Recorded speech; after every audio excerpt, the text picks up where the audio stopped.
Borroso. Michelle, Angelina, Jean-Pierre Vargas, Rocío García, Keret, escondidito, Britney Castro, Milena Saori, ahí está Saori. Vara Castro, ahí está también presente su compañera. Evangelista Elkin, muy bien, yo soy católico, ya saben. Pablo Flores, bueno, Valentino Asensio, Cristal Efio, Martínez Pinchi, Valentino Asensio, ¿qué más está? Y Diego Atasi, ¿qué tal? Bien, chicos, no se olviden, por favor, prender su cámara. Por favor, es importante para todos aquellos que quizás ahora sí se están conectando, se están volviendo quizás a comer algo. Sí, por favor, Valentino, Cristal, Martínez eh, y Diego Atasi. Bien, como saben, el día de hoy nos tocaba hacer examen, ¿cierto? Usted ya estaba listo para su examen, ¿cierto? Ustedes iban a romperla con el examen, pero por X circunstancia, así son, se ha tenido que suspender solo por esta semana. Esperemos que en estos días se pueda calmar la situación y a la vez pues se pueda, bueno, no que se pueda, se tiene que tomar el otro lunes sí o sí, ¿ok? Tanto la práctica como el examen. Recuerda que el examen va a venir, como dijimos anteriormente, solamente hasta lo visto la semana pasada. Así que no te asustes, ¿ok? El examen ya está realizado, el examen ya está listo. Así que tú solamente trata de repasar. De igual manera, el día que nos toque, vamos a reforzar un poco, ¿sí? Pero no te confíes, no voy a hablar todo, es imposible, ¿ok? Así que por favor, tienes un poco de tiempo. También, por favor, importante tu cuaderno. Quedó pendiente ello, ¿sí? Ya le firmé a algunos su cuaderno, falta pasar la nota, así que ahí está la nota importante. Puede que sí, Velázquez, yo no sé nada. La idea es que ustedes vayan avanzando lo del libro, ¿no? Yo ya les he dicho, si tú avanzas, posiblemente en el examen venga una pregunta o dos o tres que se repita, yo no sé. Eh, Eso depende yo te he dicho, ya tienes que avanzar mientras yo estoy haciendo en clase y en clase preguntarme un poco tus dudas y luego avanzarlo conmigo, ¿sí? Yo no sé nada, amigo Velázquez, yo no sé nada. Bien, vamos a trabajar el día de hoy el periodo antropológico, ¿sí? El periodo antropológico. No pusimos el esquema la semana pasada, pero aquí está el esquema, ¿sí? El periodo antropológico, primero que nada, se desarrolla en el siglo V antes de Cristo, ¿sí? Principalmente se desarrolla en la ciudad de Atenas. Dejemos de hablar de Éfeso, de Lea, de Mileto, de Abdera, ¿qué más hay? Éfeso, Anaxágoras de Clasomene, o entre otros, ¿sí? Nos sentamos tetamente en Atenas. Atenas para el siglo V llegó a establecer una forma de gobierno agradable al mundo y que nosotros somos herederos, llamado a la democracia, ¿cierto? La democracia significa, como tú sabes etimológicamente, el gobierno del pueblo, ¿cierto? Demos, pueblo, kratos, poder, el gobierno que emerge del pueblo. Eso tú ya lo sabes. Yo te pregunto a ti, ¿cómo se llama el personaje histórico que instaura la democracia en Atenas? ¿Cómo se llama ese personaje histórico? No vale googlear, ¿ah? ¿Cómo se llama? ¿Mm? ¿Nadie? ¿No hay nadie, chicos? Se llama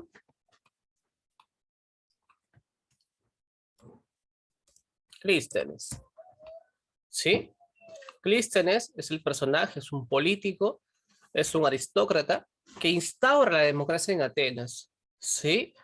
Y justamente para el contexto de Clístenes, cuando instaura la democracia, ahí nomás se vuelve a continuar la segunda batalla o la segunda guerra médica. La primera ya la habían dado contra Darío el Grande. Darío el Grande perdió justamente, papá, y su hijo llamado Jerjes decide continuar con la lucha. ¿Sí? Esos son los que se conoce como las guerras médicas. Yo te pregunto a ti, ¿las guerras médicas entre quiénes se dio?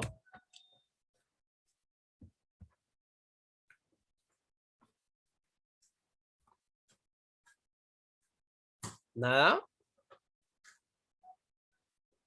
¿Nada? Entre...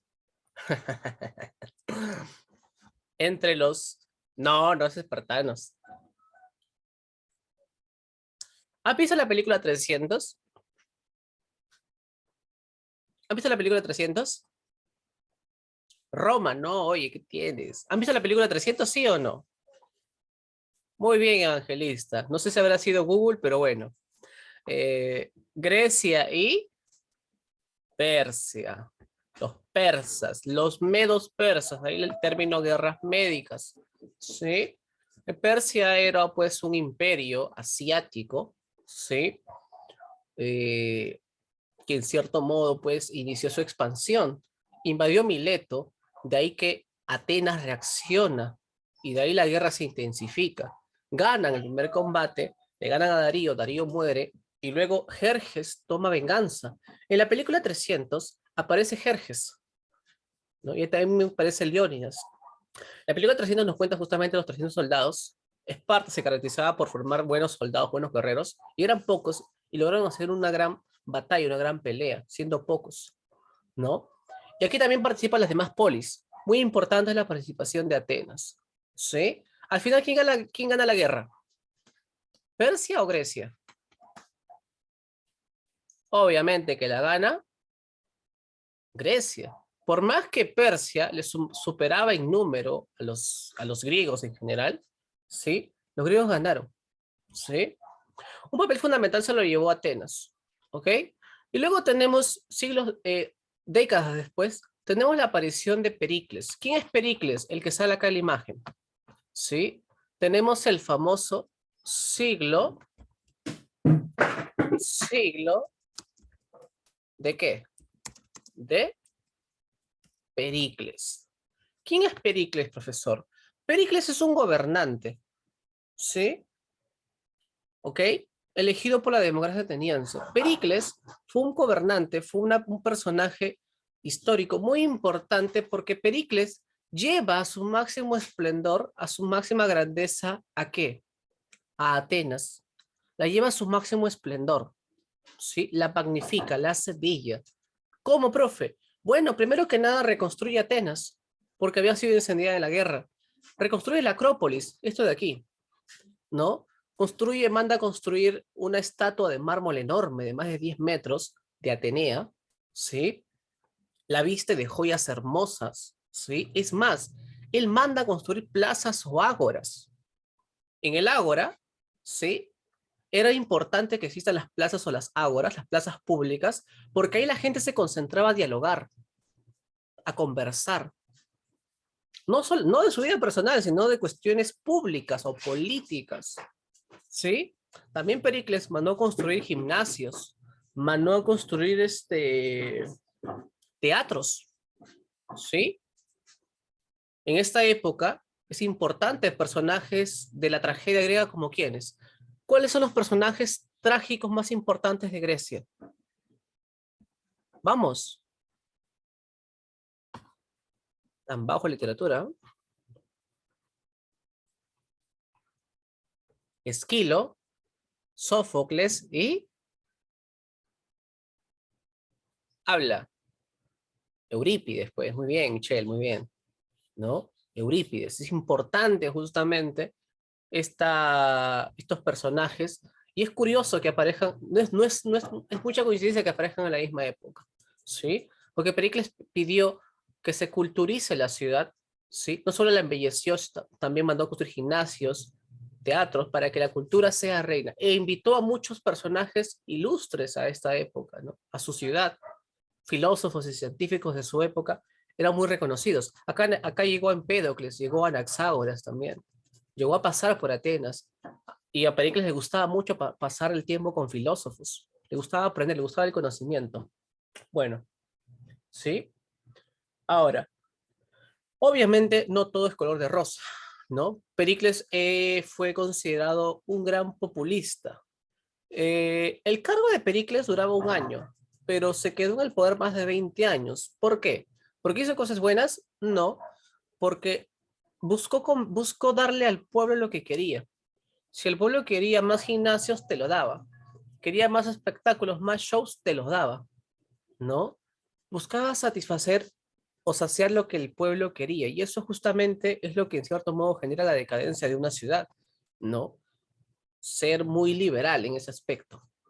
Pero bueno, por eso es que se mantuvo mucho tiempo en el poder, ¿no? Porque sabía que la gente sabía que Pericles iba a satisfacer o complacer sus necesidades, y detrás de ello había corrupción, inevitablemente. ¿Ok? Ahora, hablemos de la democracia, brevemente. ¿La democracia es sinónimo de qué? Pregunta, ¿democracia es sinónimo de qué? ¿Sinónimo de qué? ¿Ah? ¿Sinónimo de qué es? Habla. ¿La democracia es sinónimo de qué? ¿Mm? De sí, u, da, nia. O sea, que exista la democracia es sinónimo de hablar de ciudadanos o ciudadanía, inevitablemente. ¿Sí? Yo te pregunto a ti, ¿ser ciudadano implica tener algunos derechos? ¿Sí o no? ¿Algunas libertades? Por ejemplo, de expresión, de participar en la polis. Sí, ¿no? Justamente, en la democracia, ya no solamente el poder político está centrado o concentrado netamente en los aristócratas, sino también está concentrado con la posibilidad para la clase media, la clase terrateniente, la clase trabajadora, también para la clase de los tetes, la clase mínima, ínfima, ¿sí? La clase más pobre de Atenas, pero eran libres. Pregunta, ¿quiénes no eran considerados ciudadanos? ¿Quiénes no eran considerados ciudadanos?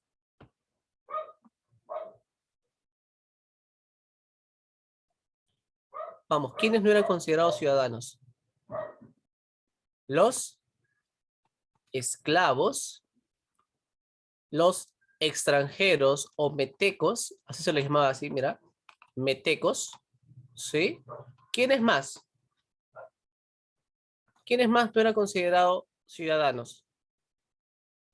Ya los esclavos, los extranjeros o metecos, ¿quiénes más? Los o las mujeres, ¿sí? Recordemos que esta democracia no es para todos, ¿sí? Y recordemos también, pues, que la historia es una historia muy androcentrista, muy androcéntrica, o sea, se centra mucho en el hombre, y obviamente muchas de las culturas reconocidas a nivel mundial han sido catalogadas como machistas o misóginas. Misóginas en el sentido de que hay un desprecio a la mujer, ¿sí? Históricamente eso se ha justificado y obviamente eso ya se combate desde hace siglos. Pero bueno, ¿sí? ¿Hasta aquí todo bien? ¿Ok? Entonces, aquel que era ciudadano podía asistir al ágora y no solamente a relajarse, a relajarse, sino también a debatir los problemas de la polis, de la ciudad, ¿sí? O sea, la frase de ser animal político de Aristóteles tenía mucho sentido en esta época, pues, porque era preocuparte por tu polis y por la gente.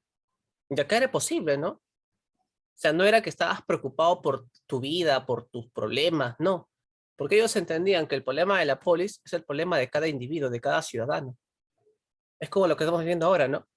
Un problema social, un problema cívico, ¿nos afecta a todos o no? Sí, por eso uno puede estudiar, no podemos estar en presencial, no podemos salir tranquilo en las calles porque pasa algo, ¿no? O sea, los problemas públicos o políticos o cívicos son también individuales, personales, queramos o no. ¿Sí? Bueno, entonces aquí nace esta preocupación, esta libertad para darle a las personas que puedan participar. Eso implica la ciudadanía. Claro, la ciudadanía tal como se la entendía hace más de 2500 años.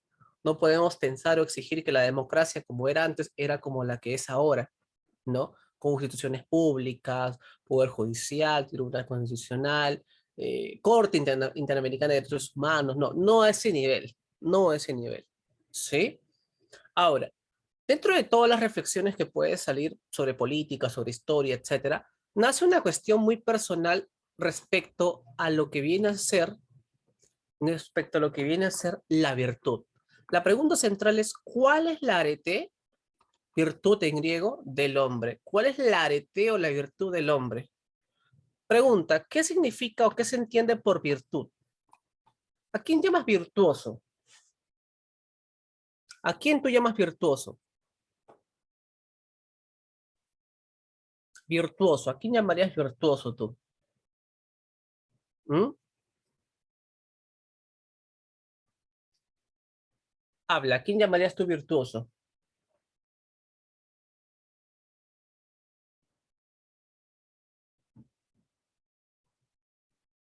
¿Mm? ¿A quién llamas o llamarías virtuoso?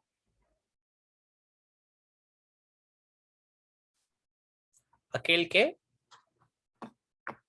destaca en lo que hace.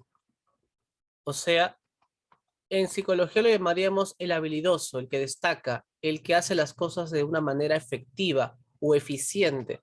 Él es el virtuoso. Yo te pregunto, ¿un zapatero podrá ser virtuoso? ¿Sí o no? Sí. ¿Y cuándo diré que el zapatero es virtuoso? ¿Cuándo podré decir yo que un zapatero es virtuoso? ¿Cuando hace solo zapatos? No. Cuando hace los mejores zapatos. Igual manera, ¿no? Un guerrero es virtuoso cuando destaca en la guerra, cuando hace bien su labor. ¿Sí? Eso es ser virtuoso. ¿Ok? Por lo tanto, en el ser humano, en el hombre, en nosotros, ¿sí? Hay también virtudes propias del ser humano. ¿Cómo ser o cómo somos virtuosos? Ahí tenemos la virtud política, tenemos la virtud moral y tenemos la virtud estética. Virtud política, ser un buen ciudadano. Virtud moral, ser buena persona. Ser excelente persona en mis acciones. Y virtud estética, ser bella persona. La belleza era considerada tanto a nivel externo como interno.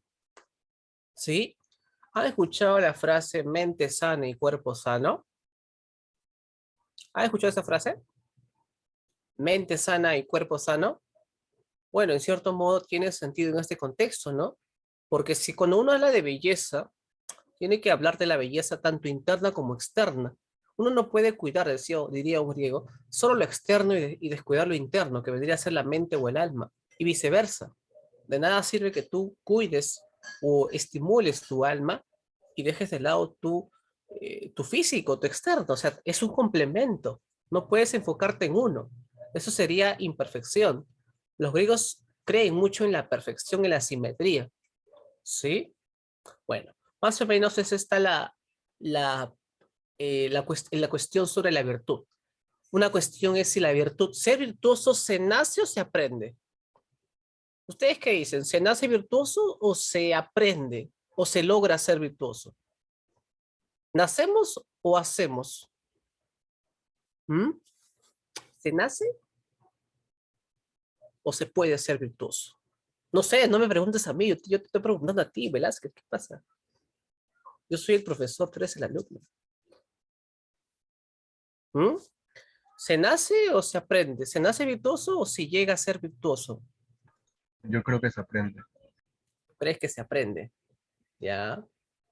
Bueno, los sofistas son un grupo de filósofos que inician el giro antropológico. ¿Qué significa eso? Simple.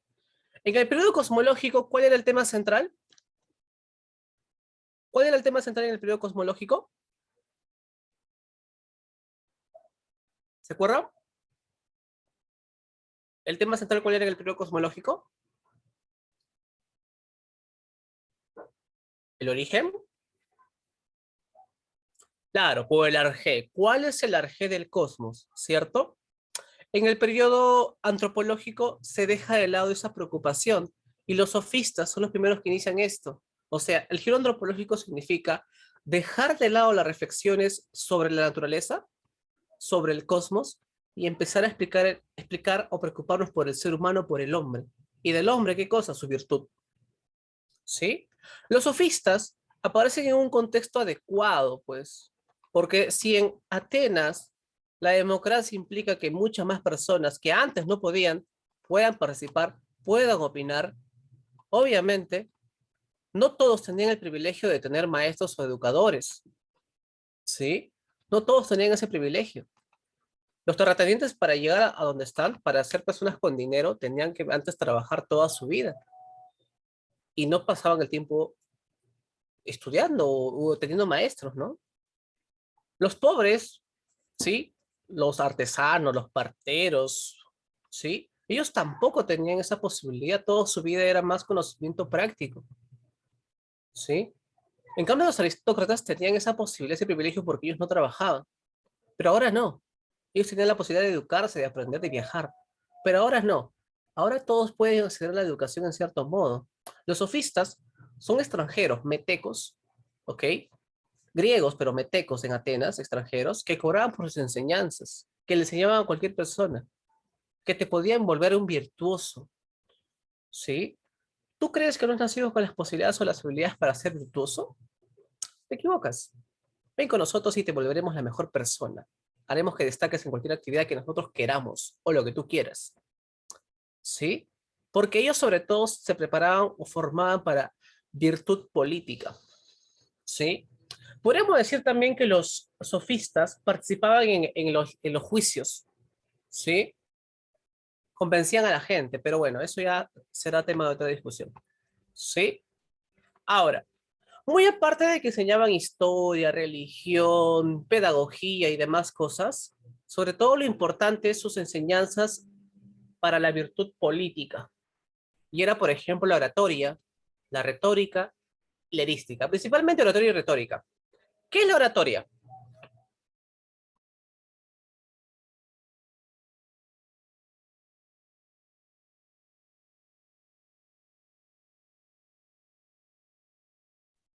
¿Qué es la oratoria? ¿Qué es la oratoria?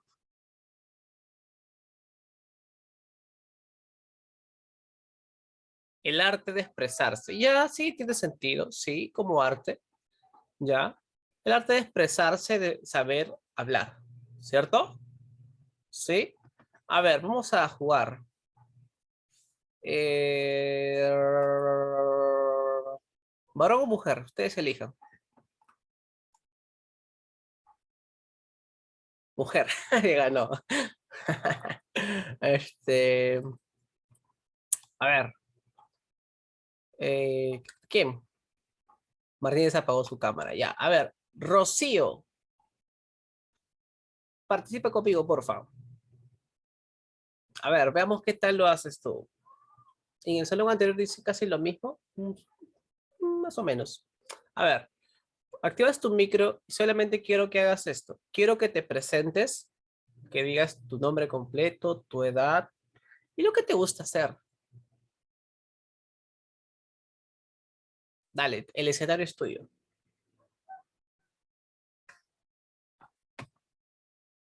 Ah, se prepara, muy bien, muy bien. Sino que si no me pongo los audífonos no se me va a escuchar y me tengo que acercar a la laptop y no se me va a ver. Ya, dale, dale, sí te escucho, sí te escucho. Buenos días, mi nombre es Rocío García Ramos, estoy en quinto de secundaria, soy del aula pre y lo que me gusta hacer actualmente es escuchar música, Por ejemplo, mm, el K-pop. ya, muy bien. Ya, gracias. A ver, ahora hagámoslo con alguien. Dustin, Dustin, Sí, profesor. ¿puedes bajar un poco tu cámara? Queremos verte mientras hablas. ¿Puedes alejarte un poquito? O sea, para que se vea tu rostro. Solamente veo tu boca. Ya, baja un poquito más tu cámara. A esa altura está bien, pero baja un poquito más tu cámara. Ahí, chévere. Ya. Haz lo mismo que tu compañera. Preséntate tu edad, tu nombre y qué te gusta hacer. Buenos días, profesor. Soy Dustin Evangelista Vázquez, del grado quinto de secundaria, aula pre, y me gusta escuchar música y jugar fútbol. Ya, ya, gracias. A ver, chicos, juzguemos. No es malo juzgar, pero juicios constructivos. ¿Qué le faltó a tu compañera? ¿O lo hizo bien? Con confianza, chicos. Constructivo, o sea, no destructivo, por si acaso. Vamos, qué le faltó? ¿O lo hizo bien? Con confianza, pues, chicos. Sí, lo hizo bien. El tono fue correcto. La mirada creo que estuvo adecuado. O sea, no estuvo como que la mirada, pero por un rato sí, cuando se ponía a pensar en qué es lo que le gustaba, ¿no? ¿Cierto? Un poco que estaba presionada, sí, un poco que le costó hablar en público, y eso que es virtual. Imagina que fuera presencial, te sacaba la pizarra a ver si lo hacías, ¿no? Dustin, a ver, ¿qué le faltó a Dustin? Es comentario constructivo, por si acaso. ¿Ah? A ver, voy a preguntar, ¿ya? Es un muy reservado. Son. Saori, a ver, sé sincera. ¿Qué le faltó a tu compañero Dustin?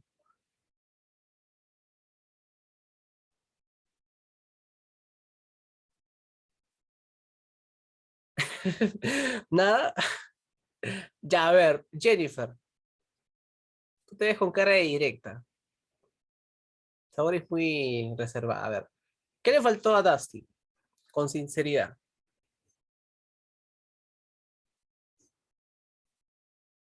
¿Nada?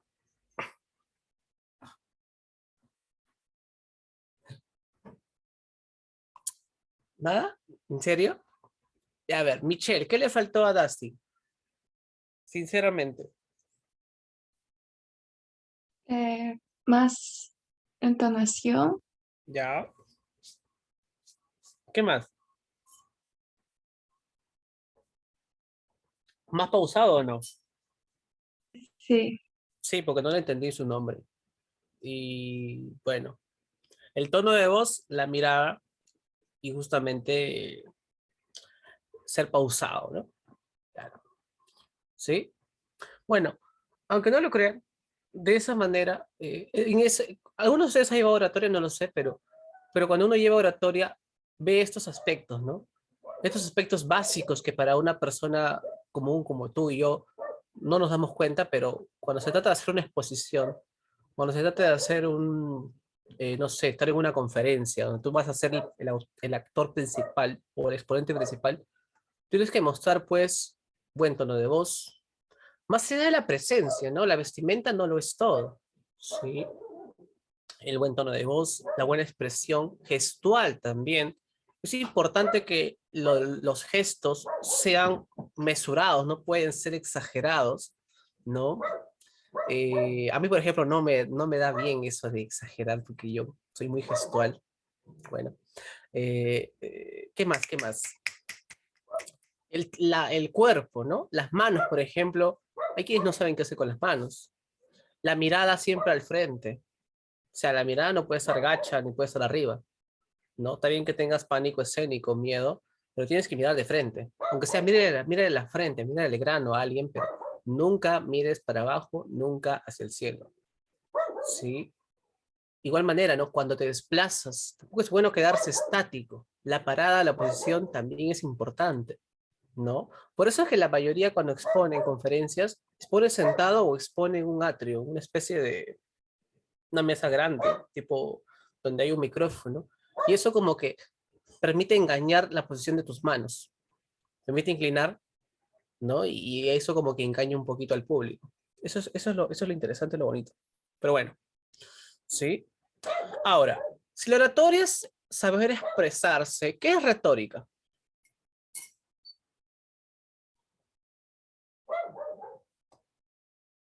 ¿Mm? ¿Qué es retórica? Ya, eres un buen orador, buena oradora, ya, pero ¿qué es retórica? ¿Saber escribir? No. No, no, no, no, no, no, no. No tiene que ver mucho con la escritura, ya, sí, tiene un poquito, pero es más que nada, este es para el diálogo. La retórica es el arte de embellecer las palabras, ¿sí? Pero solo las palabras, o sea, tener flor, ser buen florero. O sea, una cosa es que hables bonito, otra cosa es que te crean. Una cosa es ser chamullero y otra cosa es que realmente convences a la gente. Y eso es lo que es el político, pues, ¿no? Tiene buen floro, saben hablar bonito, pero también su floro tiene coherencia, tiene sentido y te convence y le das tu voto, ¿no? Esa es retórica, ¿sí? ¿No? Y para saber hablar, para embellecer las palabras, para usar palabras técnicas, cultas, para que tu discurso suene bonito y convencedor, tienes que estudiar o no. Sí, si no, ¿de qué vas a hablar? Si no vas a hablar como hacen otros, ¿no? Una tarde llevaba un niño un pollo en la espalda, ¿no? Y llevaba al colegio. Y llevaba el pollo y quería hacer pasar, quería llevar el pollo para ¿qué? ¿No? Vas a estar así hablando tontería y media que no se entiende nada. Al final el pollo está vivo o está muerto, eso es lo que yo no entiendo hasta ahora. Es una paradoja. Yo creo que nuestro amigo Castillo es discípulo de Zenón de Elea, creo. Está haciendo paradojas, creo. Pero bueno, el punto es esto, ¿no? O sea, una cosa es tener labia, convencer, y otra cosa es expresarte adecuadamente, ¿sí? Y, por ejemplo, ¿quién fue un buen orador y también un buen retórico en el Perú? Político. ¿Quién fue? Ya no está, obviamente. Alan García. ¿Quién más? ¿Quién más? ¿Quién más? Su maestro. ¿Cómo se llama el maestro de Alan García? Ustedes han llevado a estar en el Perú, ¿no? Ustedes ya saben de eso. Uno que nunca gobernó. No, el chinito. ¿Quién chinito? ¿Fujimori? Aya de la Torre. Aya de la Torre. Fujimori es como Pericles. Populista. Mm, ¿Quién dice que tiene floro? ¿Dónde? No, no tenía esa llegada. Su llegada es más porque hizo cosas que a la gente le gusta, ¿no? Hizo las cosas necesarias, creo yo, en el momento necesario, ¿no? Queramos o no.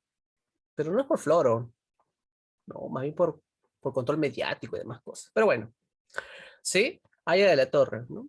Bueno, y así hay otros candidatos últimos que han tenido eso, ¿no? Buen floro, buena oratoria y buena retórica. Luego tenemos la erística. La erística se le entiende como el arte de ganar la discusión, ¿sí? El arte de ganar el debate o la discusión. Para ganar un debate o una discusión, sobre todo en el ámbito político, no hay que ser sincero o honesto. Hay que buscar tumbarte al oponente como sea y como se pueda. Para eso, harás uso de cualquier artimaña, ¿sí? ¿Ustedes han visto o llegaron a ver el último debate presidencial? ¿Llegaron a verlo? Para que me puedas entender un poquito lo que quiero decir. ¿Sí llegaron a verlo? ¿Sí o no? ¿Marán? Yo vi un poco. Un poquito, ya. Pero hay memes, ¿no? Incluso de eso, pero bueno. Hay una escena muy curiosa, bueno, hay varias ya, donde se ve una erística genial. Hay una donde Forsyth le responde, bueno, le manda una indirecta a Keiko, luego Keiko se la devuelve, ¿no? En una de esas, Forsyth pues dice que en su gobierno habrá mano dura contra la corrupción, contra la delincuencia. Y Keiko responde, ¿no? Como dirigiéndose a él, ojalá pues que en su gobierno haya mano dura contra la delincuencia y no solo como la tuvo con su expareja, ¿no? Obviamente eso pues fue una puñalada directa, ¿no? Una indirecta bien directa. Y segundo, dejarlo mal ante la televisión nacional, ¿no? Como diciendo, este personaje te va a representar si es un abusivo con las mujeres. No. Porque ustedes saben que Forsyth se casó con Vanessa Terques, no duró mucho, se separaron y la Terques terminó pues denunciándolo de maltrato psicológico, más que nada, ¿no? Bueno, cosas que pasan, ¿sí? ¿Todo bien? ¿No? Entonces no son argumentos que se refutan, sino simplemente son artimañas para dejar mal al contrincante. Eso es lo que se hace, ¿no? Forsyth también pues le respondía a Urresti, ¿no? Tú imitaste las acciones que yo hacía pues en Gamarra. Ya no te acuerdas tú cuando fuiste a Los Olivos a imitar los operativos con tu camarita. Y en eso pasó una moto y te robó la cámara y te rompió la cara, la cabeza. En mi gobierno, no. Eso va a acabar. Y podrás hacer todos los videitos que tú quieres. No. O sea, es dejar un ridículo a la persona con tal de ganar. O sea, no se vence el argumento, no se ataca el argumento, se ataca a la persona. Preguntas capciosas, preguntas complejas, preguntas en doble sentido, que muchas veces uno cae, uno pisa el palito y termina pues hundiéndose más. ¿Sí? Bien. Uno de los maestros más importantes de los sofistas es Protágoras. Protágoras es conocido como el padre del relativismo. Su tesis lo dice todo. La hubo mensura, que significa el hombre es la medida de todas las cosas. El hombre es la medida de todas las cosas. ¿Sí? ¿Qué significa esto? Simple. A ver, yo les pregunto a ustedes. Ok, no hay problema. Sí, es una complicación también. No hay problema, no hay problema. Todo correcto, todo correcto. Bien. Sigamos. A ver, yo les pregunto a ustedes. Para ustedes, en este momento, ¿hace frío o calor?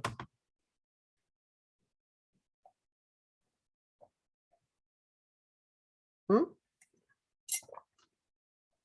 No, pedime frío o calor, no me digas regular. Un poco de calor. Un poco de calor, ya. Jean-Pierre Vargas Vidal me dice frío. Ya. Kerek dice calor, un poco de calor, ya. ¿Alguien dice, no sé, frío, calor? ¿Está hirviendo? Hace frío, dice Michelle. Ya. Sí. En mi casa dice Rocío frío y afuera calor. Ah, es que, bueno, Rocío tiene pues privilegios. Tiene aire acondicionado. Bueno, se entiende. ¿Sí? Pregunta. ¿Hace frío o calor? ¿Cuál es la respuesta correcta?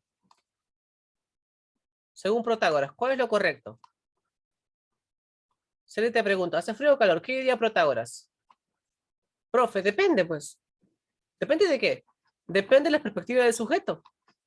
Depende de las circunstancias en las que se encuentre. Si en su casa hay un buen clima, hay un buen ambiente, quizás haga frío. Y si otra persona no tiene las condiciones adecuadas, no hay mucha ventilación, dirá que hace calor. Por lo tanto, la verdad depende de quién. Del sujeto, de la persona. Por lo tanto, no existe o no hay qué cosa, una verdad, ¿qué es eso? Absoluta. ¿Sí? ¿Me dejo entender? ¿Me dejo entender? ¿Sí? No existe o no hay una verdad, solo una verdad relativa a la persona, al sujeto, al individuo. Por eso dice, sobre un tema, siempre hay dos respuestas.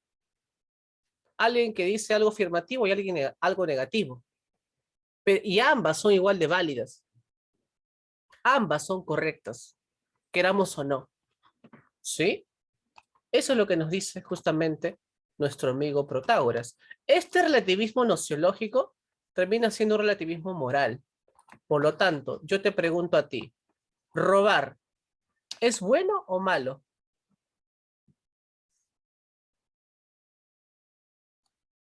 ¿Mm? ¿Es bueno o malo? Habla. ¿Robar es bueno o malo? Bueno, si asumimos la tesis de nuestro amigo Protágoras, robar a veces es bueno y a veces es malo, pues. ¿Por qué? Porque todo depende de la óptica con la que se la ve. ¿cierto? Tú podrás decir, profe, es que yo a veces, yo he robado porque, bueno, tenía hambre, o tengo hijos, o tengo que hacer algo y necesito hacerlo, ¿cierto? Otro dirá, es malo, profe, porque, bueno, pues me robaron a mí, ¿no? Es un daño que me hacen. Entonces, robar es bueno y malo dependiendo de las circunstancias, ¿sí? Ahora, ¿y cómo determino entonces en un juicio? Eso es a lo que apuntaba Gorgias, pero Protágoras. Simple, a través de las antilogias, ¿sí? Hay que demostrar simplemente cómo esto nos es útil. Por eso es que las antilogias, ¿sí? O antilogías, es un método que a través de la palabra convierte lo bueno en malo y lo malo en bueno, ¿sí? Es un, es el arte de la palabra, ¿sí? Para convertir lo bueno en malo y lo malo en bueno, ¿no? En el mundo del derecho, por ejemplo, el buen abogado es aquel que te defiende y demuestra la verdad. No, es aquel que te puede hundir o te puede salvar de cosas que tú has hecho, ¿no? Lo malo que tú haces lo puede hacer parecer bueno y lo bueno que tú eres o has hecho lo puede hacer parecer como malo. Todo a través de la palabra, del convencimiento. Porque todo es relativo, recuerda.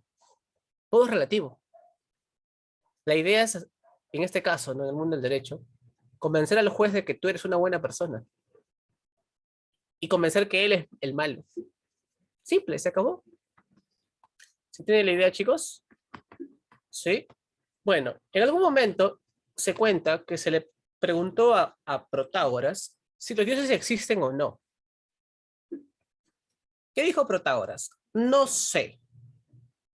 No sé si existen o si no existen. Y nunca lo sabré. ¿Por qué? Porque mi vida es demasiado corta y el problema es muy complejo. Por lo tanto, Protágoras se declaró agnóstico. Agnóstico. Pregunta, ¿qué significa agnóstico? ¿Qué significa agnóstico? A ver, lúcete, ¿qué significa agnóstico? ¿Mm? ¿Qué significa agnóstico? Agnóstico. ¿Quién es agnóstico? ¿El que cree o el que no cree? Habla. ¿Quién es el agnóstico? ¿El que cree o el que no cree? ¿Mm? ¿Mm? Ninguno. El que no cree tú llamarías ateo, el que no tiene creencias, ¿no? O el que no cree simplemente. Y el creyente en los dioses, bueno, creyente, pues, ¿no? ¿Sí? El agnóstico se podría decir que es una posición intermedia, pero analiza la palabra. La palabra agnóstico, el prefijo a, ¿qué significa? Sin. No, negación. La palabra gnóstico viene de gnosis. Gnosis significa conocimiento. Agnóstico significa el que no tiene conocimientos. ¿Pero de qué? En este caso, sobre los dioses. Claro, tú no puedes llegar a conocer a los dioses en este momento, ¿o sí? Yo no sé nada sobre los dioses. Por eso Protágoras decía, ¿no? Sobre los dioses nada sé y nada puedo saber. No sé si existen o si no existen. O sea, no sé ni si existen o si no existen. Y nunca lo podré saber porque el tema es muy complejo, pues. Mucha gente ha intentado demostrar a los dioses o demostrar la existencia de un dios y otros han intentado refutarla. El tema es muy complejo y mi vida es muy corta. Por lo tanto, simplemente él es agnóstico. Simplemente no opina sobre cosas que no sé, no puedo opinar. Simplemente. ¿Hasta ahí todo bien? ¿Sí? Bueno, tú ya sabes que vas a poner simplemente, dejas un espacio para Protágoras y pones su imagen de Protágoras igual de Gorgias. ¿Sí? Nada más. ¿Ok? Gorgias o Georgias. Protágoras es de la ciudad de Abdera. ¿Sí? Abdera. Y nuestro amigo Gorgias es de la ciudad de Leontini. ¿Sí? A ver, si Protágoras es un relativista, Gorgias es un escéptico. Es un escéptico. Es un escéptico radical. A ver, yo te pregunto, ¿qué significa la palabra escéptico?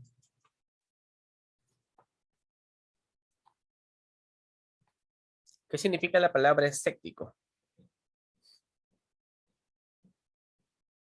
¿Mm? Escéptico significa el que duda. ¿Sí? El escéptico es el que duda. ¿Sí? Nada más, el escéptico es el que duda. Pero vamos a ver en qué sentido es radical. ¿Ok? A ver, la tesis de Gorgias se resume en una palabra, nihilismo. Nihilismo viene de la palabra nihilo en griego, nihilo con H, ¿sí? Y significa nada. Y el nihilismo significa nada existe, o más simple, la verdad no existe. ¿La verdad no existe? No. ¿Qué pasaría si alguien admite la existencia de la verdad? Bueno, la verdad sería incognoscible. O sea, nadie puede conocer la verdad. ¿Qué pasaría si alguien dice, yo conozco la verdad? Bueno, la verdad sería inefable. Nadie puede manifestar o no hay palabra para describir la verdad. ¿Sí? ¿Cómo así, profe? A ver, yo te pregunto a ti. Mira mi pantalla. Mi camisa o la camisa que tengo puesta, ¿de qué color es? Celeste. Celeste. No, ¿Ya? medio azulado. ¿Qué? Medio azulado. Medio azulado. ¿Azulado de quién? ¿Qué color es? Medio azul y medio celeste. Mitad, Medio mitad. azul y medio celeste. ¿Cómo es eso, ah? ¿Qué color es esta? A ver. ¿De qué color lo ves tú?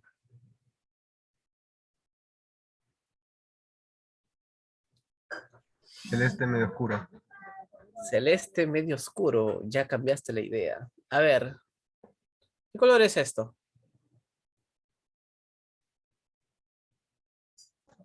Celeste, blanco y morado. Celeste, blanco y morado. Ya, solo esto, ¿ya? ¿Qué colores? Solamente fíjate en el entorno. ¿Qué colores? Celeste. Celeste. ¿Qué color es esto? Celeste. Celeste. Verde agua, me dicen por aquí. Oye, entonces mi camisa también es verde agua o agua sucia. ¿Cómo es? ¿Qué fue? ¿Mm? Este es celeste más claro, este es celeste más intermedio, más así que este es celeste que es celeste oscuro, celeste azulado, como me dice su compañero. Bueno, azulado, ok. Es igual, ¿no? Como te preguntara, ¿qué color es esto, la tapita? ¿Qué color es? Verde jade. Verde jade. ¿Y este verde? Verde Verde oscuro. hoja, dice. ¿Y este qué verde es? Verde rubí. Ya, ¿y este de acá? Bueno, y te puedo sacar más cosas, ¿no? A ver. ¿Y esto? ¿Son verdes o no verdes? Sí, profe, pero ¿qué tipo de verde? ¿Verde oscuro? ¿Verde jade? ¿No? Entonces, más simple. O sea, no estamos haciendo un rollo simplemente por algo que en realidad tú nunca vas a poder saber si esto es azul, esto es verde, esto es celeste, es turquesa, lo que sea. No. ¿Por qué? Porque para Gorgias es imposible conocer las cosas de manera objetiva. ¿Sí? Voy a ponerlo acá. Es imposible conocer las cosas tal y como son. ¿Qué significa eso? De manera objetiva. ¿Sí? Todo es subjetivo. Si tú para ti lo que tú ves es azul, es verde, es tal color, es porque para ti lo es porque tú así lo percibes. Tú juzgas a partir de lo que percibes, no lo que hay aquí fuera. Por lo tanto, más simple, quédate callado, no digas nada, porque lo que dices no corresponde con lo que hay fuera. Porque tu mente ya trastorna o ya trastoca la imagen que estás percibiendo en este momento. Por lo tanto, mejor hay que quedarnos callados, porque no podemos conocer la verdad tal y como es, solo lo que yo creo. Profe, pero Protágoras decía que lo que yo veo es verdad. Bueno, lo que tú ves no es verdad, pues. Por eso decimos que él es un escéptico radical, porque él te niega toda posibilidad de conocer. Por lo menos Protágoras te dice que lo que ves es verdadero. Borges dice no, ni siquiera lo que estás viendo es verdadero. En términos psicológicos, es una ilusión. Es una simple ilusión. Nada más. Profe, entonces en este momento en mi cuarto yo lo veo de un color. Es porque tu mente lo ve así.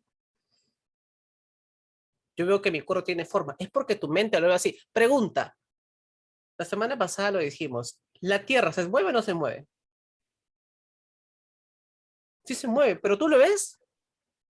¿Ves que se mueve? No se mueve. ¿Y porque ves que no se mueve, realmente no se mueve? Sí se mueve. Pregunta, ¿el Sol se mueve? ¿El Sol se mueve? Sí, No. no. Es un engaño de tu vista. Es una ilusión. Es un movimiento aparente. El Sol no se mueve. El Sol está estático. Profe, pero yo he visto que es que tú has visto. Y lo que ves no corresponde con la realidad. Por eso es más simple. No podemos conocer las cosas tal y como son. ¿Se entiende la idea? Bueno, tú ya sabes que el Sol se mueve, no se mueve, pero a nivel del sistema planetario solar, alrededor de la galaxia. Pero por sí solo el Sol está ahí, móvil. Bien. ¿Todo correcto? ¿Todo bien? ¿Sí? ¿Puedo cambiar de PPT? Cualquier duda, tómale captura si gustas. Yo no quiero salir. ¿Ya? ¿Sí? ¿Todo bien? Confírmame, por favor, para borrar. Listo. Ay, ay. Bien. Vamos ahora con Sócrates, un personaje muy importante en la historia de la filosofía. Es el filósofo por excelencia. Cuando uno habla de la filosofía, es inevitable que no hable de Sócrates. Sócrates es un personaje muy particular en la historia de la filosofía. Primero que nada, él no escribió nada, absolutamente nada. ¿Sí? Profe, ¿pero cómo conocemos de él? Simplemente lo conocemos por sus discípulos, por sus alumnos. Es como el caso de Jesús. Jesús tampoco escribió nada, pero lo conocemos a través de sus apóstoles, que hablaron de él, de sus experiencias, de su vida. Es decir, es lo mismo con Sócrates, ¿ok? Sócrates, a diferencia de Aristóteles, Tales y otros filósofos, era pobre, ¿sí? No era un aristócrata y tampoco era un terrateniente. Era hijo de una partera, Feneretes, una partera que ayudaba a parir a mujeres, una comadrona, podríamos decirlo, y su papá era un roquero. ¿Cómo así, profe? Picaba rocas, hacía esculturas, simplemente, ¿ok? En una oportunidad de muy joven se le dio la posibilidad, se le dijo, Sócrates, vamos a trabajar. Y como Sócrates ya le picaba los pies, salió por las calles y de pronto escuchó a la gente dialogar, filosofar en las plazas, en el ágora. Le gustó tanto ello que quiso ser como ellos. Y dijo, yo no trabajo. ¿Qué cosa? Yo no trabajo. Yo soy filósofo. Y el filósofo no trabaja. No. Claro. Yo les dije que la filosofía nace entre los aristócratas porque el aristócrata posee ocio. ¿Y qué significa ocio? Tiempo libre. Tiempo libre, ¿no? Para vagar, para relajarse, no, para educarse. Ocioso no era una mala palabra. Y Sócrates por eso nunca trabajó, porque dedicó la mayor parte de su tiempo, ¿no? A filosofar. Una buena parte la dedicó pues a enamorarse, ¿no? Y se enamoró, pero bueno, era un amor más de tipo intelectual. 3 hijos. Y no se casó con la vecina, con tu compañero, ¿no? Se casó con una aristócrata, una mujer refinada. Y Sócrates era feo. Y a pesar de eso lo consiguió. Que tenía labia posiblemente, ¿no? Sí. Bueno. De ahí tuvo 3 hijos y bueno. Nunca trabajó por más que tuvo hijos y no pudo darle la vida que deseaba a su esposo. ¿Sí? Para Sócrates, ¿por qué podríamos inferir que Sócrates nunca escribió nada? Simple, porque para él la filosofía era una forma de vida. Era una forma de vida. Mira la frase. Se vive como se piensa y se piensa cómo se vive. Repito, se vive como se piensa y se piensa cómo se vive. Profe, en cristiano. En cristiano es así. No era doble moral. Más simple. ¿Qué es ser doble moral? ¿Qué es ser doble moral? ¿Mm? ¿Qué es ser doble moral?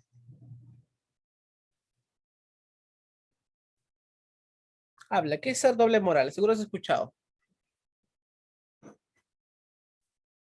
Esa gente que, por ejemplo, cuestiona, ¿no? Hay muchos corruptos en el Congreso, muchos corruptos en el Poder Judicial, y cuando ellos también son corruptos, critican, pero no se critican a sí mismos. ¿Me dejo entender? Sócrates procuraba ser coherente entre lo que decía y lo que pensaba con lo que hacía. O sea, si para Sócrates mentir era malo, hacer injusticia es malo e incorrecto, él no lo hacía. Buscaba ser coherente con su decir, con su hablar, con su pensar. Si no tiene sentido, pues si no, no hables nada. Si no lo vas a cumplir, no lo hagas. No prometas algo que no vas a poder hacer, ¿no? Buscaba ser en ese sentido coherente. ¿Sí? Bueno. Sócrates, tenemos fecha exacta de cuándo nació y cuándo murió. Sí, a diferencia de Protágoras y Gorgias, no hay algo exacto. En Sócrates sí. ¿Ok? Y sobre todo, él estuvo preocupado por cuestiones éticas. ¿Sí? La ética que estudia, la moral, los valores morales. Por eso que estuvo preocupado por la ética. Pues, como reza su frase, si quieres ser un buen ciudadano, un buen político, primero tienes que ser un buen hombre. ¿Sí? Por ahí empieza todo. ¿Sí?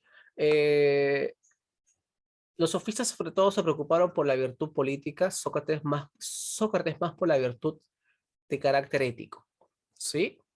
Ahora, algo más iba a decir, me he olvidado. Bueno, ya lo digo después. ¿Sí? A ver, empecemos con Sócrates. Sócrates estuvo preocupado por las cuestiones personales o individuales, ¿sí? Y también a diferencia de los sofistas, Sócrates nunca enseñó cobrando. Los sofistas sí, cobraban por enseñanzas, Sócrates no. Digamos que eso era lo que Sócrates le cuestionaba a los sofistas, ¿no? El hecho de que cobraran, porque para él y para los aristócratas como Platón, bueno, Aristóteles no era aristócrata, pero bueno, también los cuestiona, la enseñanza debía ser libre, ¿no? Y no tenía por qué tener un precio. Bueno, eso es lo que ellos predicaban porque hablaban desde sus privilegios, ¿no? Claro, Platón era aristócrata, nunca trabajó, tenía dinero. Y Sócrates, si bien es cierto, nunca tuvo dinero, pero tuvo fama, tuvo reconocimiento por discípulos. Y eran aristócratas con plata que le daban comida, le daban cobija, le daban casi todo, o sea, lo protegían. Entonces no le faltó, pues, pero pena nunca pasó. Por lo menos gran parte no lo pasó. ¿Sí? Bueno. Obviamente, como él está preocupado por cuestiones éticas, viene la primera frase, el conócete a ti mismo. En psicología, ¿cómo lo llamas? Autoconocimiento. ¿Ya viste ese tema? ¿O no? Ustedes no han visto autoconocimiento. Pero, ¿saben qué es el autoconocimiento? Es la capacidad de conocer a sí mismo, ¿no? Es una autoevaluación de todas tus capacidades, tu autoestima, etcétera, etcétera, etcétera. Ya. Ok. El conocerte a ti mismo es justamente, primero que nada, reconocer tus límites, tus limitaciones. ¿Cuáles son? Eres finito, o sea, eres mortal. Y segundo, eres igno. Pregunta, ¿eres inmortal? ¿Vas a vivir para siempre? No. Eres un ser mortal, estás condenado a la muerte. Y segundo, eres ignorante. ¿Qué quiere decir eso? No lo sabes todo. ¿Sí? No lo sabes todo. tienes que reconocer primero tus limitaciones para que vivas con ello. Y segundo, puedes ser feliz. ¿Cómo así? Si voy a vivir poco tiempo, si no lo sé todo, ¿cómo puedo ser feliz? Claro que sí. ¿Cómo? A través de la virtud ética o moral. ¿Sí? Puedes ser feliz. ¿Cómo? Para eso Sócrates propone el intelectualismo ético. ¿Qué significa eso? Por ejemplo, aquel que conoce qué es el bien o lo bueno, debe obrar de manera correcta con el bien. Otro ejemplo, aquel que conoce la justicia, debe buscar que sus actos sean justos. Aquel que conoce el respeto, debe practicar el respeto. O sea, es una consecuencia, es una causa y efecto entre el conocimiento de los valores, como el deber, como la justicia, como entre otro valor, con la acción, con la práctica. Tiene que haber coherencia. Coherencia. ¿Sí? No puede ser que tú conozcas muchas cosas y hagas cosas contrarias. No. Para Sócrates no es así. Por lo tanto, para Sócrates, el mal es producto de la ignorancia. El mal no es voluntario, según Sócrates. ¿Sí? Profe, pero ¿cómo es posible eso? Si hay gente que sí hace daño voluntariamente, pero para Sócrates no. Para Sócrates la gente mata, miente y hace daño por ignorancia simplemente. ¿No? Eso es lo que diría Sócrates, obviamente. ¿Ok? Ahora, Sócrates a su vez está en contra de el relativismo socrático y el escepticismo. ¿Sí? ¿Cómo así? Para Sócrates existen principios morales universales. Existen principios morales universales. ¿Ok? Yo te pregunto a ti, como decía Protágoras, ¿robar puede ser bueno y malo a la vez?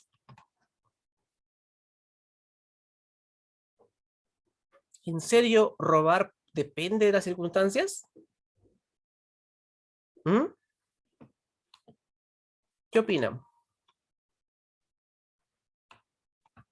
¿Robar puede ser bueno y malo a la vez?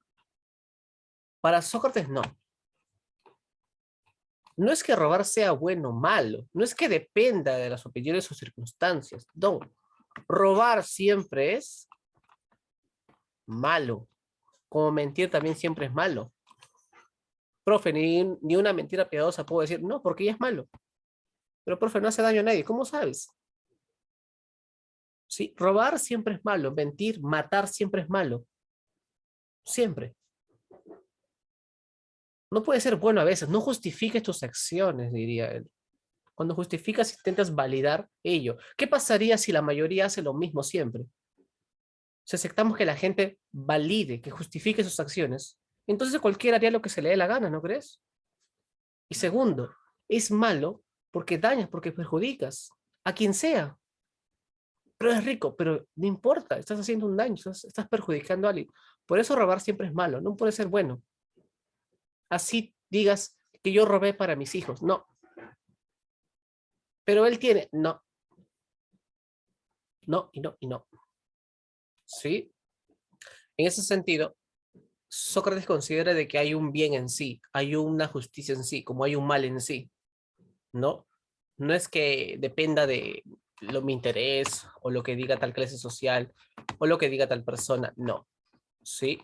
No se puede y no se debe justificar. Eso es lo que diría Sócrates al respecto. Ahora, si la idea es justamente practicar la virtud, ¿sí? Y yo tengo que conocer qué es el deber, qué es la justicia y demás cosas, ¿no? Porque para saber tengo que conocer primero. Y para conocer estos valores tengo que definirlos, ¿no? Para eso Sócrates aplica el concepto llamado la mayéutica, ¿sí? ¿Y qué cosa es la mayéutica? La mayéutica se define generalmente como el arte de parir ideas. Así lo definen comúnmente, como el arte de parir ideas. ¿Sí?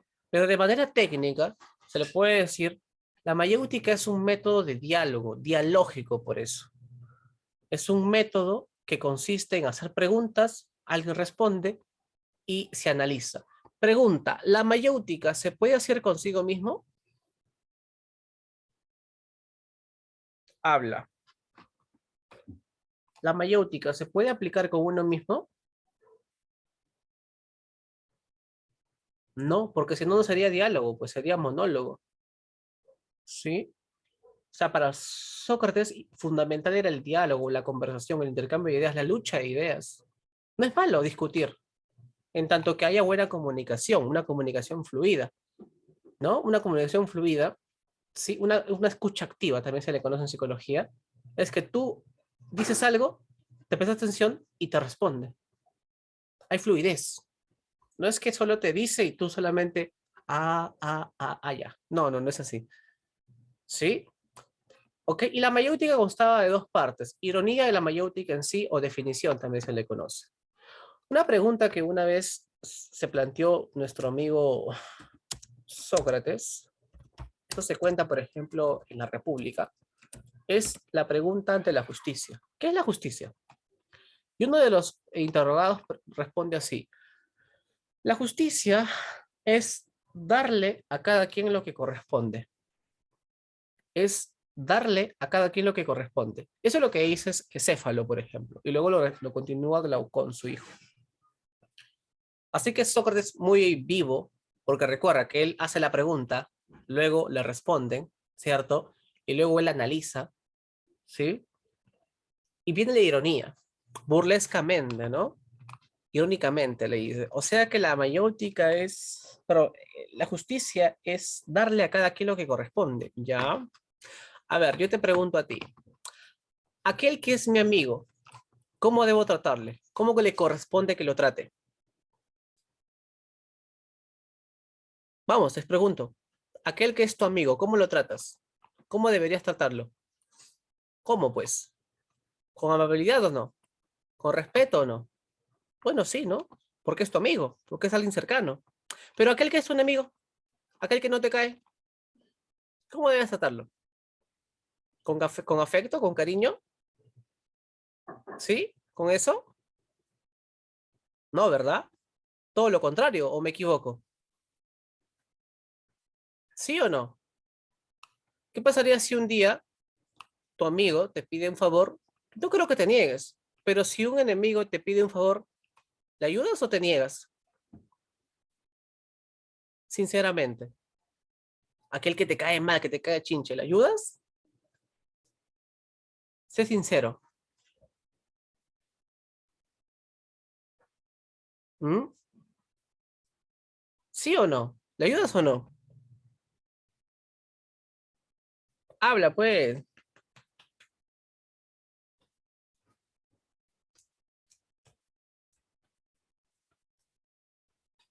¿Mm? ¿Te quedas en silencio? ¿Te quedas mudo? Vamos. ¿Qué haces? Habla. Me quedo ahí, yo no sigo más.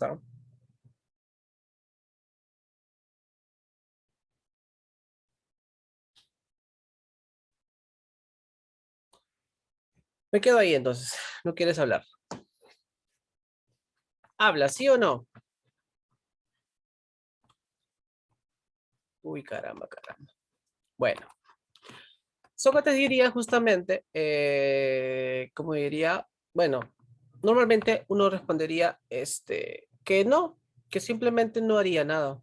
O sea, simplemente si es tu enemigo, si alguna vez tuviste una riña con alguien, no le vas a hacer un favor, ¿no? Es más, si el daño que te hizo alguna vez fue terrible, tú buscarás vengarte, ¿no? O sea, el trato que vas a dar a otra persona no va a ser la misma, inevitablemente.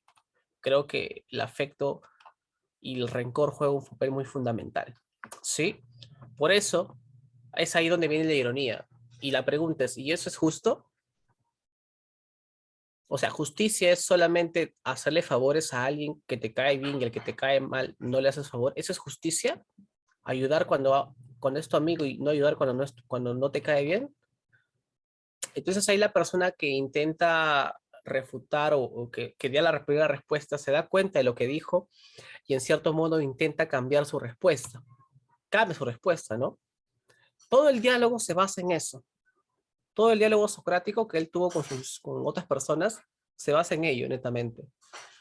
Hace una pregunta, responde, ¿no? El que responde es analizado lo que dice y luego y la persona se da cuenta de que cometió un error, otra vez intenta cambiar su respuesta y así sucesivamente. Eso justamente es un diálogo, ¿no? Ahora, la mayéutica en sí, la definición nunca se hizo, nunca se terminó de discutir, nunca se terminó de definir qué cosa es la valentía, la justicia, nunca se terminó, ¿no? Siempre dejaba el tema abierto. Por lo menos te podría decir qué cosa no es justicia, qué no es amor, qué no es valentía, qué no es belleza, pero no te puede decir qué cosa es la belleza, el amor, la justicia, la verdad. No, eso no te puede decir, ¿no? Bueno, en algún momento Sócrates se ganó muchos rencores de la gente, porque Sócrates no le preguntaba a cualquiera, le preguntaba a la gente que decía saber. Por ejemplo, si quiero saber sobre la justicia, ¿a quién tengo que preguntarle? A los gobernantes o a los políticos, ¿no? A los que dicen conocer de justicia, o a los que crean las leyes, los jueces. Si quiero saber sobre el arte, tengo que ir pues con artistas, con poetas. Si quiero saber sobre, por ejemplo, sobre la valentía, tengo que ir pues con los guerreros, ¿no? Con soldados, militares, porque ellos se supone que saben, se supone, ¿no? Pero resulta que cuando iba con ellos a dialogar, resulta que la mayoría parecía que no sabía, solo aparentaba saber, pero en el fondo no sabía. Y eso justamente era un problema. Eso era un problema, queramos o no. Bueno, ahí nace la frase justamente. Luego de tanta riña, en algún momento sus rivales o con quienes dialogaba le dirían, bueno, tú tanto que preguntas, dime pues, ¿qué es la justicia? ¿Qué es la verdad? ¿Y qué terminaba diciendo Sócrates? Es que amigo, yo no sé, por eso te pregunto.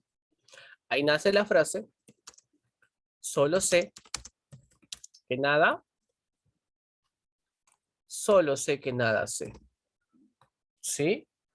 Ahí nace la frase, solo sé que nada sé. ¿Qué significa la frase? Cuando Sócrates dice solo sé que nada sé, ¿sabe o no sabe? ¿Sabe o no sabe? Y si sabe, ¿qué sabe? Y si no sabe, ¿qué no sabe? Profe, ya me marea. Claro, cuando él dice solo sé que nada sé, solo sé que nada sé, suena un poco paradójico. Solo sé que nada sé. Ya, la pregunta es, ¿sabe o no sabe? ¿Sabe o no sabe? Ya, sabe. ¿Qué sabe? Sabe que no sabe. O sea, él reconoce su ignorancia, reconoce que no lo sabe todo. En cambio, hay gente que ni eso sabe. ¿Cómo así? Hay gente que aparenta, que dice saber mucho, pero que en realidad no sabe, ¿no? Y habla de más. Opina cuando no debería opinar, ¿no? Por eso Sócrates decía, por eso es importante que uno investigue antes de hablar, ¿no? No es correcto, diría, hablar sin saber, ¿ok? Eso justamente es. Bueno, y esto justamente generó una rencilla con Sócrates y que llevó justamente a la famosa muerte de Sócrates, la condena de Sócrates. En la obra llamada La Apología de Sócrates se cuenta justamente el juicio de Sócrates. ¿Sí? En La Apología de Sócrates, un diálogo escrito por Platón, se cuenta el juicio y la sentencia de Sócrates. Ahí él se defiende de sus acusaciones, como por ejemplo, corromper a la juventud y no creer en los dioses. ¿Cómo que corromper a la juventud? Simple. Resulta que él tenía muchos discípulos. La forma en cómo él investigaba o preguntaba a la gente, sus discípulos lo imitaban y lo hacían con otras personas. Entonces la gente empezó a tener rencor, cólera, no a estos muchachos, sino al que enseñó esto, ¿no? Como quien dice, muerto el perro, muerto la rabia. Lo acusaron de ser ateo y él dijo, no, yo sí creo en los dioses. Por ejemplo, yo creo en los daimon o en el daimon. Es más, yo escucho la voz del daimon. ¿Qué es eso? La voz de la conciencia. Así como Pepito Grillo, no sé si te acuerdas de Pinocho, Pepito Grillo. Bueno, el daimon, según nuestro amigo Sócrates, es la voz de la conciencia, que nos dice que le dice lo que no debe hacer. ¿Ok? El daimon es la voz de la conciencia que le dice lo que no debe hacer. ¿Sí? O sea, cuando está a punto, tú por ejemplo tienes tu conciencia moral, ¿no? O sea, tú por ejemplo, ¿no? Estás caminando por la calle y te encuentras una billetera. Tu deseo y tu necesidad te dice, agárralo, pero solapadamente, que nadie te vea. Pero una vez que lo tienes, tu conciencia te dice, oye, pero ¿y qué tal si es de alguien? A ver, revisa. Sale el nombre de una persona, que esto, que el otro. Entonces como que te da un poco de miedo, ¿no? Si quedártelo, si devolverlo. Esa es la conciencia moral. ¿Sí? ¿Ok? Bueno, el daimon es una especie de ser, es un semidios, ¿no? Por eso Sócrates decía que era la voz de la conciencia, la que le decía, o la que le dice qué es lo que no debe hacer. Autores más contemporáneos dicen que no, que en realidad Sócrates era un enfermito, era un esquizofrénico, que escuchaba voces. ¿Cómo es posible que alguien escuche voces? La única idea es que eres esquizofrénico, pero bueno, eso ya es una cuestión ya aparte. Pero la tradición dice que el daimon es la voz de la conciencia que le dice lo que no debe de hacer. ¿Sí? En este juicio hace la frase, una vida que no se dedica a la reflexión no tiene derecho, no es digna de vivirse. Ahí Sócrates remarca la importancia de la reflexión y el estudio. También está bien que tú quieras disfrutar, quieras viajar, quieras hacer muchas cosas, pero también dedícate un poco a al estudio. ¿Sí? Y bueno, es condenado a beber cicuta. Cicuta es una planta extraída, ¿sí? El veneno, ¿ok? No lo matan al instante, queda preso, ¿ok? En prisión, pudo escaparse. Su discípulo Critón, ¿no? Preparó todo para el escape, incluso le pagó al guardia y le dijo, maestro, está todo listo, podemos irnos. Y Platón y Sócrates dijo que no, no quiero. ¿Cómo que no, maestro? Si se está cometiendo una injusticia contigo. Sí, pero, ahí nace su otra frase. Prefiero padecer la peor injusticia que cometerla. O sea, más terrible que padecer una injusticia es cometerla, es decir. No, es más, si yo me escapo, estaré yendo contra las leyes atenienses. Yo respeto a Atenas. Yo soy hijo de Atenas y no puedo ir contra lo que ha dictaminado. Entonces es así como Sócrates muere en su ley.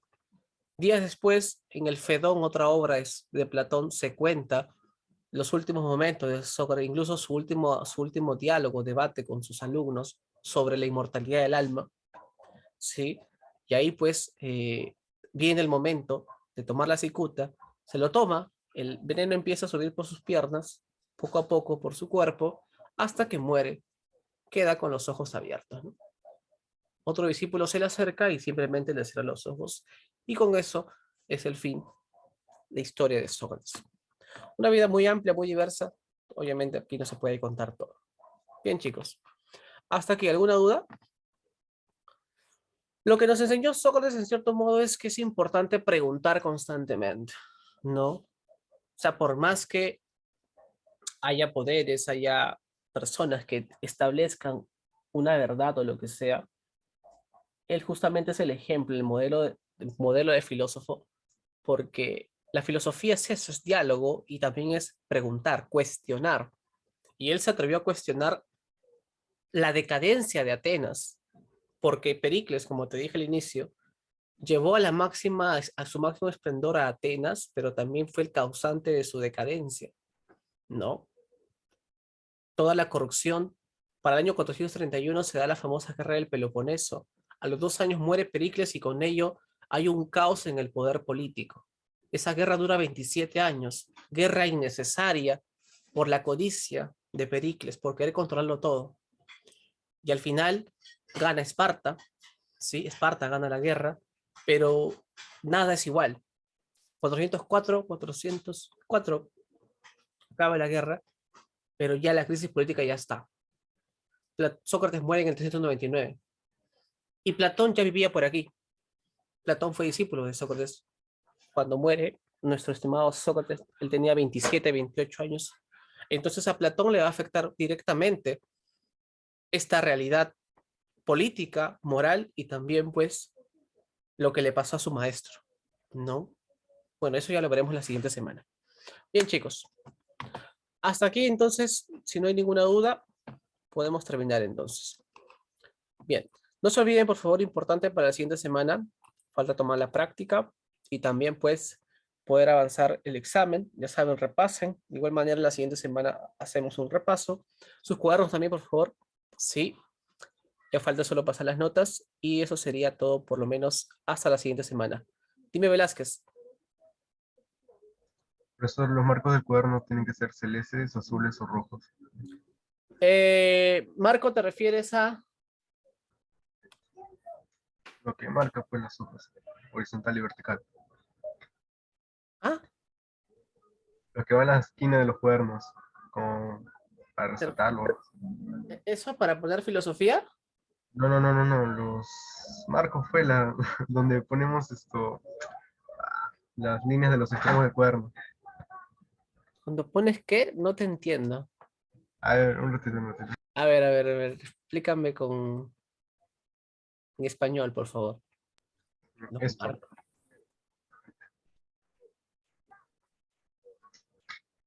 ¿A bordes a las hojas?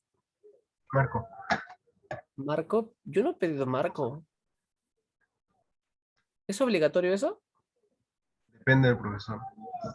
Ah, Si quiere, yo a las justas les he pedido que su cuadro esté ordenado. Con eso es suficiente. Que se tomen paciencia para que puedan ordenar. Claro, yo les he dicho a sus compañeros ya personalmente, ¿no? Mírate en tu cuaderno, no estás en colegio todavía, no estás en la universidad. Trata de hacerlo bonito, simpático, o sea, tu título bien planteado, tu información, las imágenes y demás cosas, ¿no? Y que por lo menos no todo sea pues con un lapicero, ¿no? Eso más que nada, ¿sí? ya, Ahora, lo que profesor. Marco no me han informado nada, pero bueno. ¿Quieres que sea con Marco? Normal, ¿ah? No. Bien, chicos, cuídense. Hasta luego, bye bye. Hasta luego también, maestro Lisa. Cuídense.